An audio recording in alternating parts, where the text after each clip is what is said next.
Welcome to my tarot card reading for September 2015, Cancer.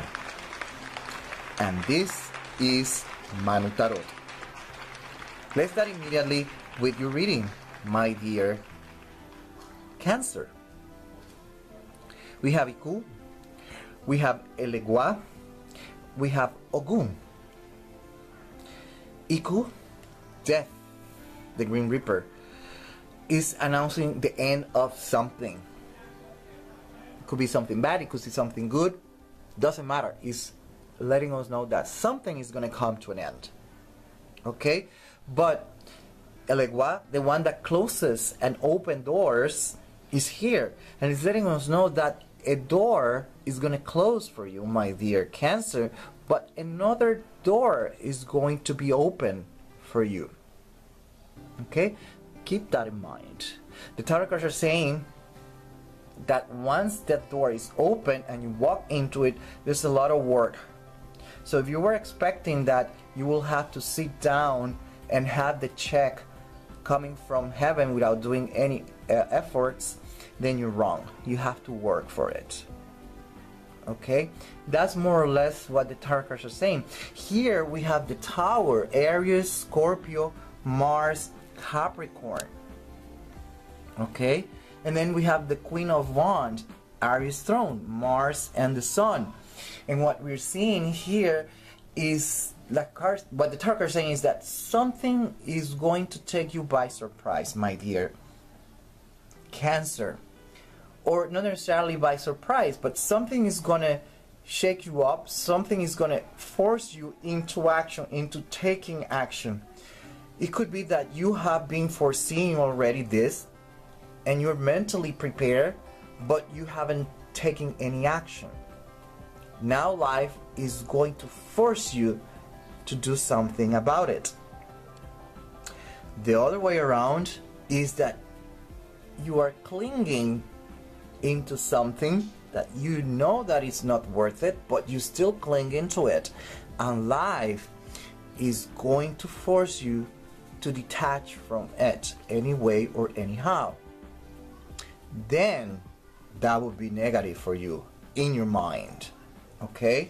Now we have here the Six of Coins, St. Catherine, the Wheel of Fortune, and the Ace of Cups. The common denominator here is sacrifice. All of them, they're talking about sacrifice. So in other words, you are aware that there are sacrifices that have to be made, but the only one that comes upside down is this one. So in other words, it's letting me know that you want the cake and you want to eat it too. And you know, probably by experience, that's not possible. You can have it both ways. You have to decide which way you want. You want the less painful one, or you want the more painful experience. It's up to you. You are the master of your universe. You are the master of whatever you want to happen in your life. If you want to make it negative or positive, it's up to you. I'm just explaining what the energy is all about. Okay? And then we have here the King of Cups. The King of Cups, the Knight of Swords, and the Stars. And we are seeing here the stars, which are upside down. So it's like you emerge from your shell, my dear Cancer, and you're all brave. You want to go forward. But it's going to be a very impulsive way of doing things. My best advice, stop, take a deep breath, analyze things very, very carefully before acting. Okay?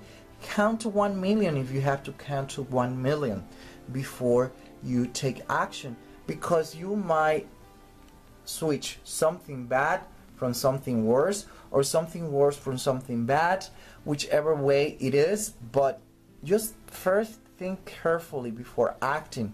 If you have to choose between two evils, then pick the less evil. Sometimes we don't have any other options, my dear Cancer. Okay? But that's what the tarot cards are talking about.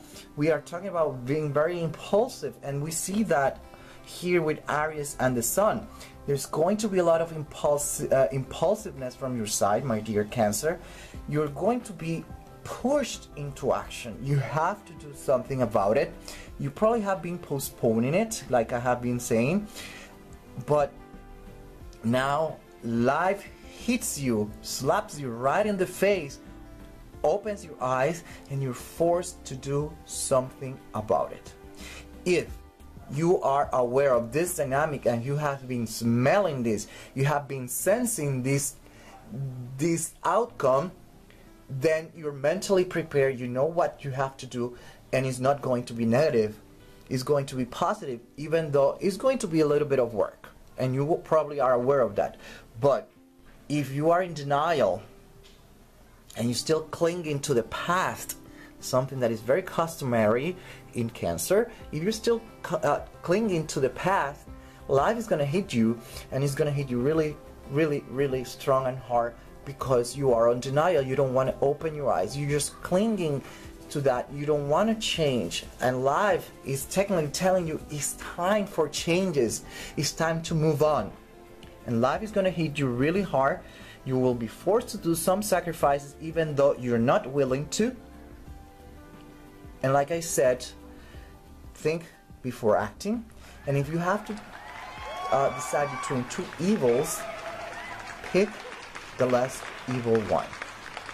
That's what I have for you, my dear Cancer, September 2015. Until the next one.